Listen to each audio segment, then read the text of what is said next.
si, c'est bon.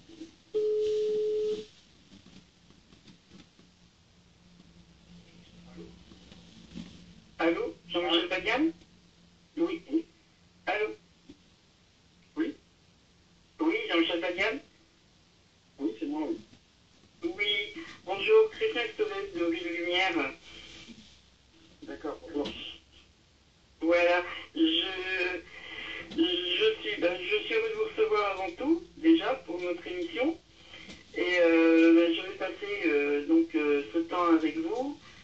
Et on va parler de votre carrière, de football en général, de votre carrière en particulier. Et avant de commencer, justement, pour pouvoir mieux commencer, je commence toujours par une petite bio, une mini-bio de l'invité. Alors n'hésitez pas à corriger s'il y a des erreurs ou pas, ou à ajouter des choses, hein. Donc, vous êtes né le 9 mai 1983 à Paris. C'est ça, oui. C'est cela. Vous avez été formé au Paris Saint-Germain. Et donc, vous avez joué avec Alors, vous avez été également à Clairefontaine en formation. Vous avez joué avec le PSG équipe B en CFA sur 4 saisons. Vous avez ensuite joué en Ligue 1. Votre premier match, c'était face à Nantes, au stade de la Beaujoire. Non, c'était la Toulouse. Oui. Et vous avez aussi fait une apparition en match Ligue des Champions contre les CSKA à Moscou. Oui. Cette année-là.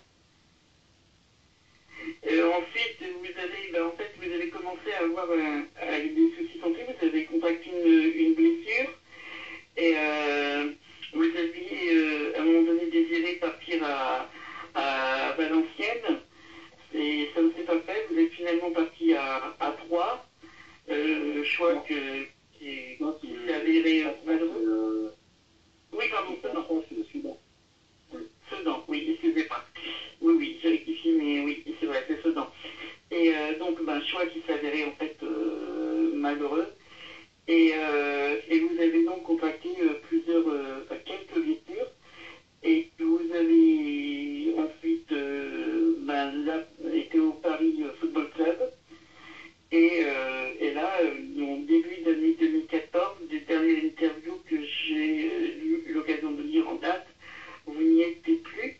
Donc maintenant, alors juste pour dire quand même que vous êtes quand même équipe de France en équipe de France Espoir, vous avez été jusqu'à la demi-finale, vous faites partie de cette équipe de France Espoir qui avait atteint la demi-finale de Coupe d'Europe.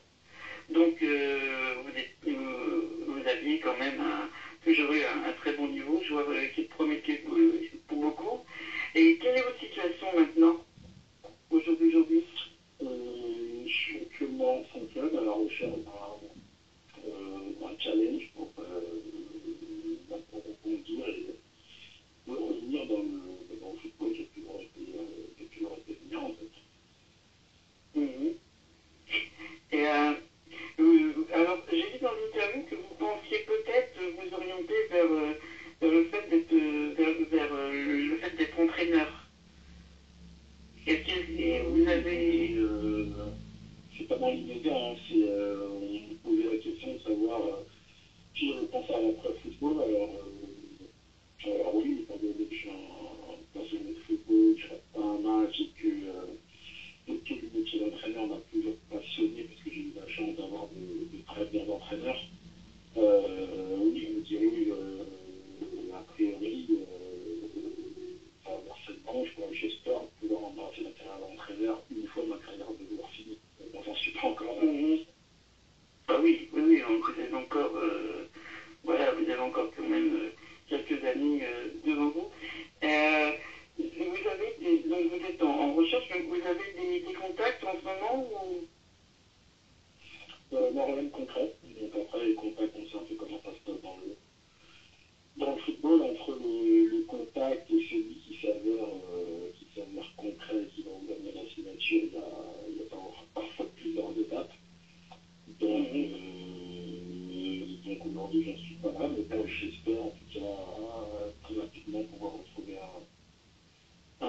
très très bien.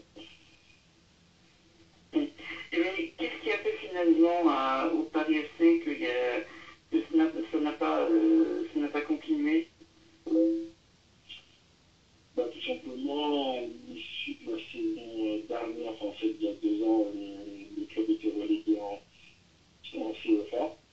Donc moi, je ne voulais pas continuer en CFA et puis j'ai pas eu de nouvelles de la direction du club. Donc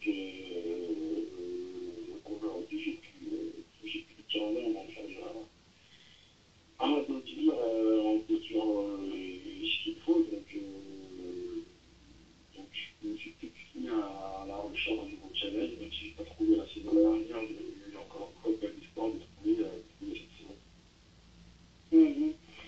Et alors, c'est vrai que vous avez été blessé plusieurs fois, vous avez également dit que c'est vrai que il est arrivé qu'on vous puisse blesser alors que ce n'était pas le cas. À l'heure actuelle, au niveau santé, vous en êtes où? Aucun problème, je suis en pleine forme, je sors encore hier là d'un bilan avec un docteur reconnu avec qui j'ai pu faire un check-up de l'ensemble de mon corps. Et je vais très bien, je suis en pleine forme, donc impatient de rejouer, régler tous les problèmes qui avaient à régler. Et donc encore une fois, impatient de vite retrouver les terrains. Et donc, dans l'interview dont je faisais référence tout à l'heure, je crois que c'est toujours d'ailleurs dans le net, dans Outsider au niveau du site internet, vous disiez qu'il y a quelques temps, enfin en début d'année, vous aviez en fait eu des propositions en septembre précédent et que bon, vous ne pouviez pas, vous ne vouliez pas mentir à ces clubs en disant que vous n'étiez pas prêt. Maintenant, vous êtes prêt. Votre démarche, elle est d'aller vers ces anciens clubs qui vous ont proposé, ou vous avez essayé déjà, ou vous avez plutôt vous êtes parti sur une autre orientation au niveau club? Non, moi j'ai vraiment aucun a priori sur les clubs avec qui j'ai pu être en contact ou ceux j'espère qui vont venir. Moi, c'est surtout une histoire de personnes parce que c'est avec ces personnes que ce soit le club avec qui je serai amené à travailler au quotidien. Donc oui, dans la précédente interview que j'avais donnée, pour moi c'était vraiment un gage d'honnêteté parce que par moment un club s'engage avec moi, il faut qu'il y ait une relation de confiance et si je ne suis pas prêt tout de suite, je ne voyais pas l'intérêt de dire à un club que tout allait bien. Au final, moi de mon côté, traîner une saison parce que je suis pas prêt et puis trahir quelque part le club qui m'a fait confiance. Là maintenant je suis dans une petite démarche parce que je vais très bien et puis moi je suis au top. Donc que ce soit des clubs avec qui j'ai pu avoir des contacts ou ceux qui arriveront, pourront constater rapidement. Mhm. Même à l'étranger, enfin, je veux dire, parce que vous, dans notre interview, je crois, vous disiez que bon, l'étranger, vous tentez moins. C'est vrai que c'était déjà il y a un certain temps. Peut-être sauf l'Angleterre, d'après ce que j'ai vu, vous appréciez plutôt la façon dont on fait peut-être plus en Angleterre, et qui est souvent pour le Boxing Day, en fait, en Angleterre. Vous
même si, comme dans tout championnat, il y a 15 champions, bah là, il y a 7-8 clubs qui sont de très haut niveau. Donc, dans un championnat, c'est comme si vous vouliez un match de Champions League tous les 15 jours. Donc, c'est vraiment intéressant.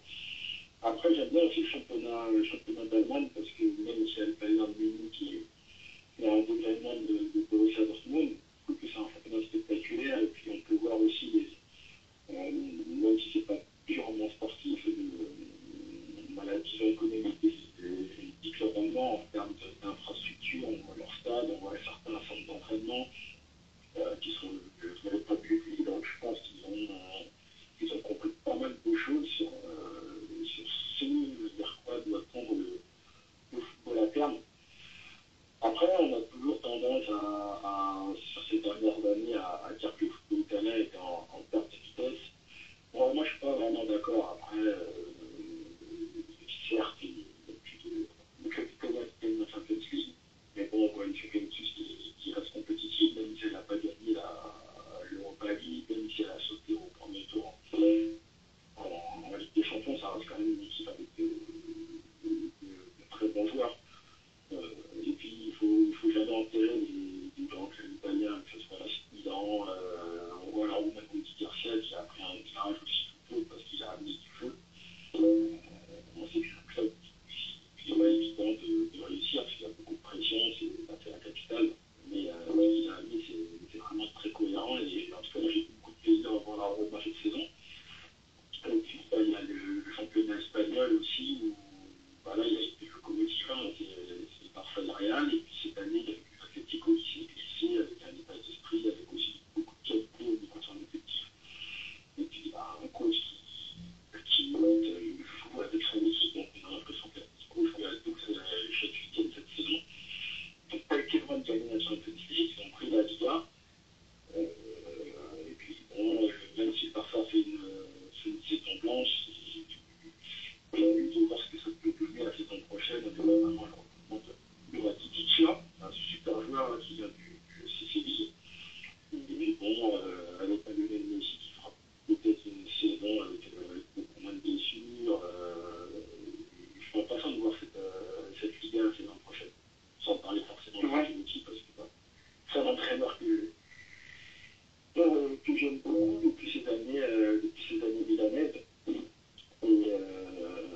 venir dans un club où, certes, il a un très bel effectif, mais dans un club où on te demande de gagner tout de suite, où on ne te laisse pas le temps.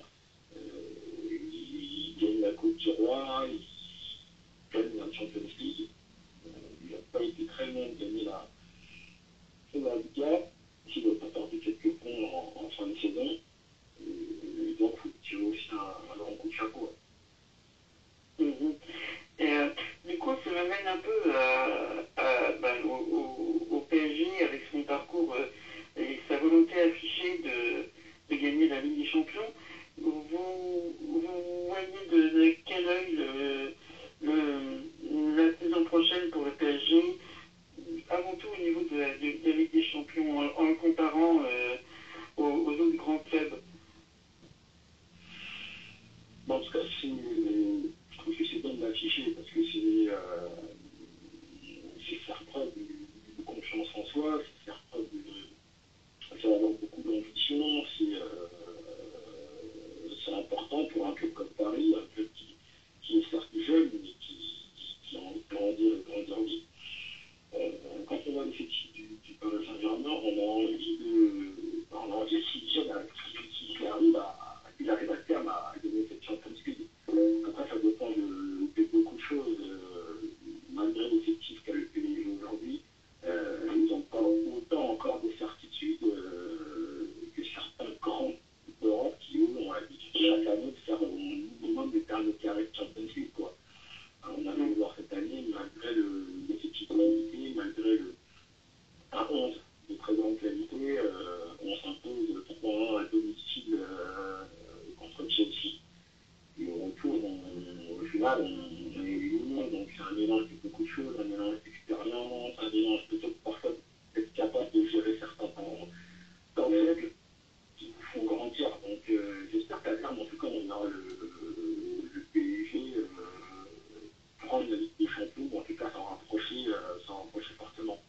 encore une fois, si on pense que le PSG peut alors deux sorties, quand gagner la Ligue des Champions, c'est plutôt bon signe parce que ça n'a pas toujours été le cas. C'est un peu le même pareil que je pourrais faire avec notre équipe de France aujourd'hui.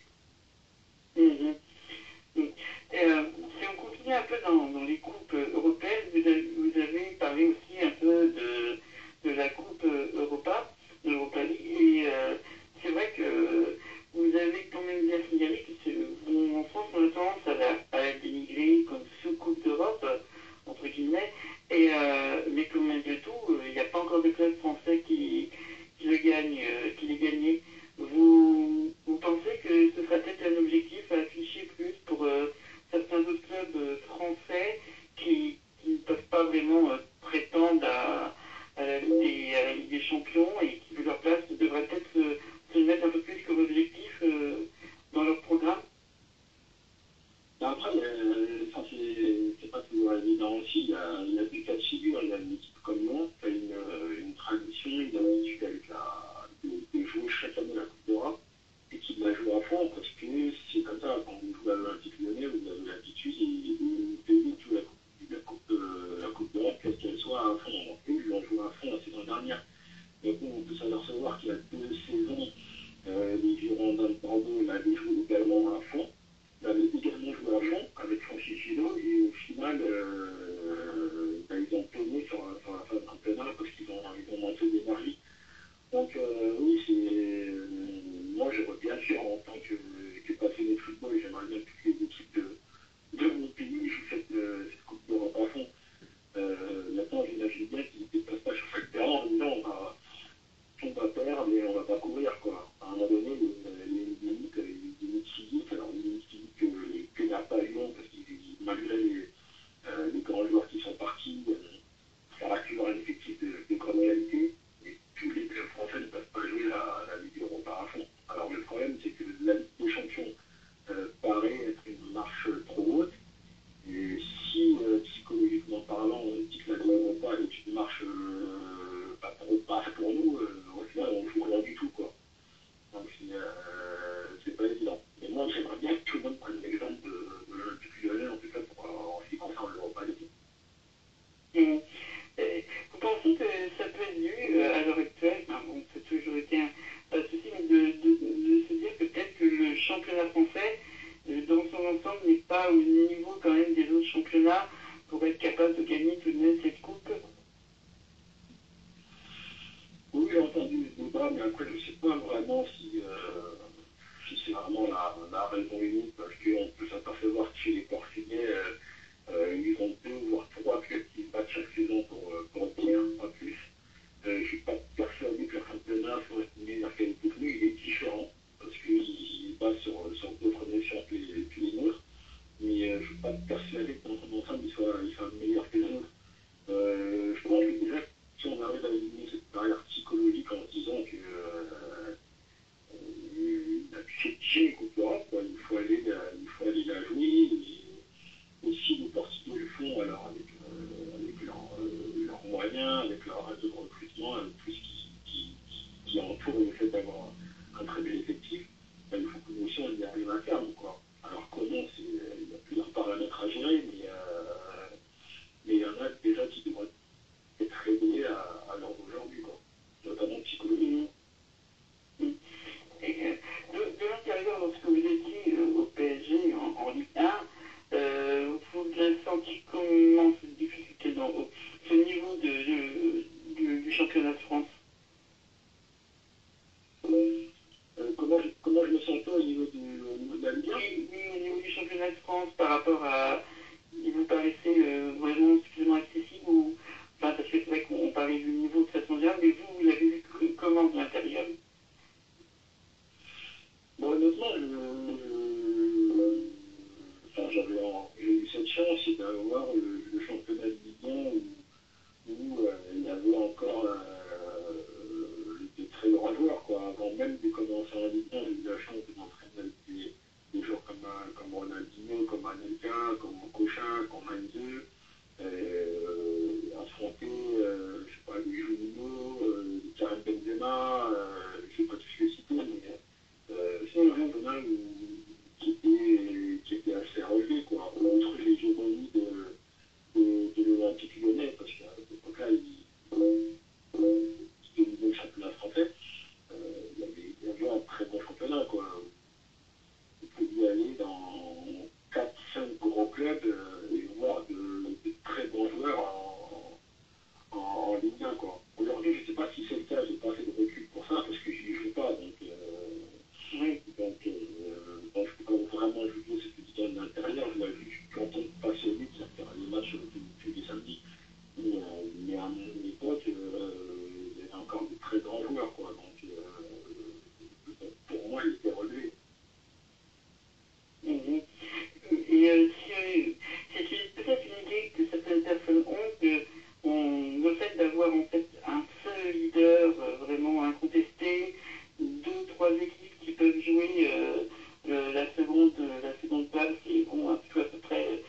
bien, vous pensez que ça va être un peu plus équilibré, enfin, peut-être avec un AS Monaco qui sera plus à même de titiller PSG, ou on passe peut-être encore une suprématie sur cette saison du Paris Saint-Germain?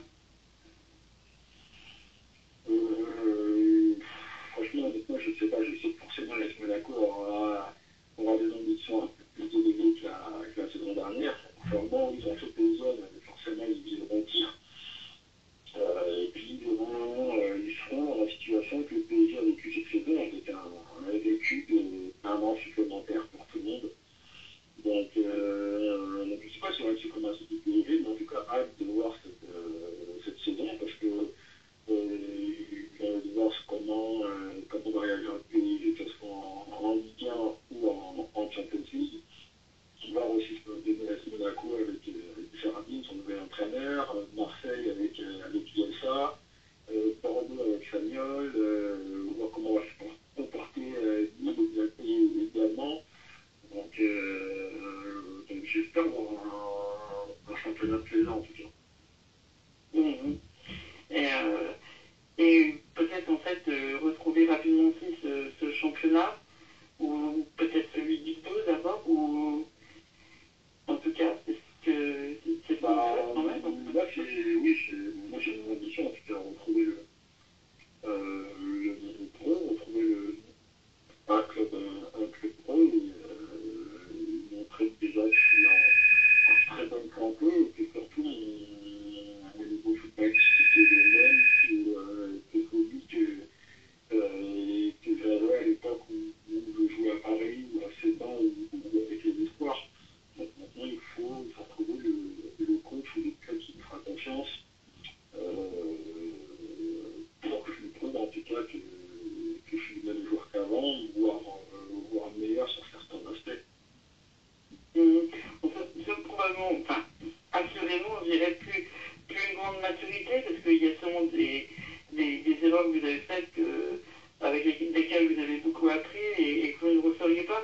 Quelle soit peut-être la grande erreur que vous considérez que vous avez faite et qu'avec le recul, là, vous regrettez le plus?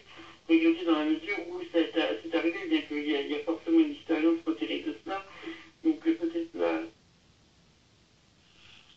Il n'y a pas de grand, parce que je regrette. Après, ce qui je peux regretter, c'est peut-être ma signature de Sedan, à Sedan, pas parce que je suis parti à Sedan, parce qu'encore une fois, certes, j'ai eu des soucis avec la direction là-bas, mais les gens font souvent l'amalgame avec tout, mais il n'y a pas eu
c'est le minimum qu'on vous souhaite parce que quand on voit la carrière que vous avez eue dès tout jeune, voilà, le haut niveau, la qualité de jeu, tout ça, c'est vrai qu'on peut que se dire quand même que c'est plus que dommage parce que les blessures sont passées et c'est vrai qu'on espère vous voir en tout cas revenir au niveau professionnel, en tout cas en club, parce que ce niveau apparemment vous l'avez physiquement et autres et footballistiquement. Donc en tout cas tout ce qu'on peut vous souhaiter, ben, c'est de pouvoir retrouver ce monde des professionnels. Et, et pour ma part, ben, je vais vous remercier de m'avoir accordé tout ce temps. Et puis également au nom de la radio, au Ville Lumière. Et puis ben, on espère avoir de vos nouvelles quand vous aurez envie ou la volonté de nous en donner. En tout cas, sachez que votre antenne sera toujours ouverte si vous avez le désir de le faire. Ouais, c'est gentil. Merci beaucoup. Et, très bien. Je vais vous souhaiter une bonne fin de journée, vraiment le meilleur pour l'avenir. Et puis ben, probablement à bientôt. Très bien, il n'y a pas de problème. Merci beaucoup. Je vous remercie. Au revoir. Au revoir. Mm.